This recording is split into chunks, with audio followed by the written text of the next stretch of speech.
Sticker ஒன்று விட்டிருப்பார்.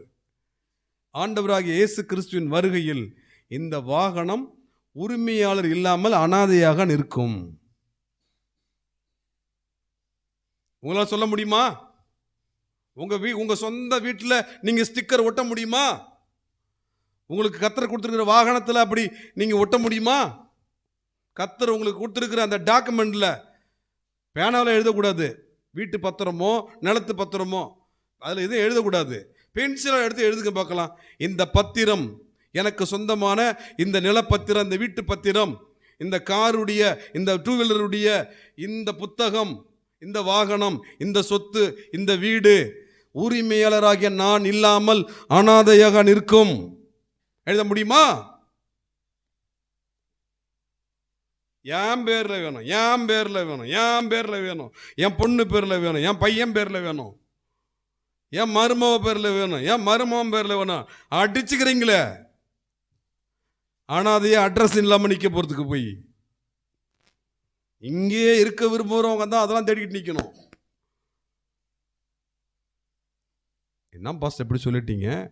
அப்ப நீங்கெல்லாம் என் பேர்லையோ, சிஸ்டர் பேர்லையோ, ரோசி பேர்லையோ, மெர்சி பேர்லையோ எதுவுமே கிடையாது.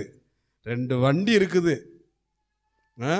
ஒரே ஒரு வண்டி முதல்ல வாங்கினது ஒரு பழைய விலையில் வாங்கினேன். அது வாங்கின ஒரு பேரில் தான் இருக்குது, என் பேரில் கிடையாது. யாருன்னு பார்க்கலாம்.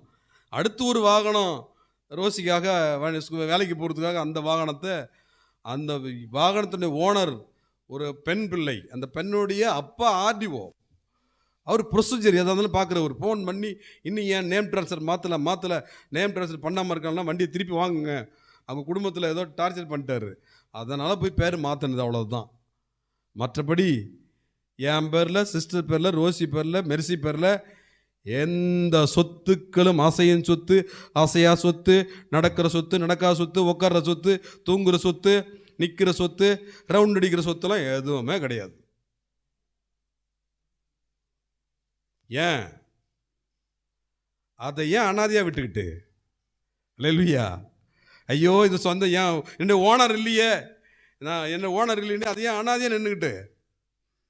ஆமாம், பூமியில் உள்ளதுக்கே ஆசைப்பட்டுட்டு உட்காந்துருந்தா யாராவது, தம்பி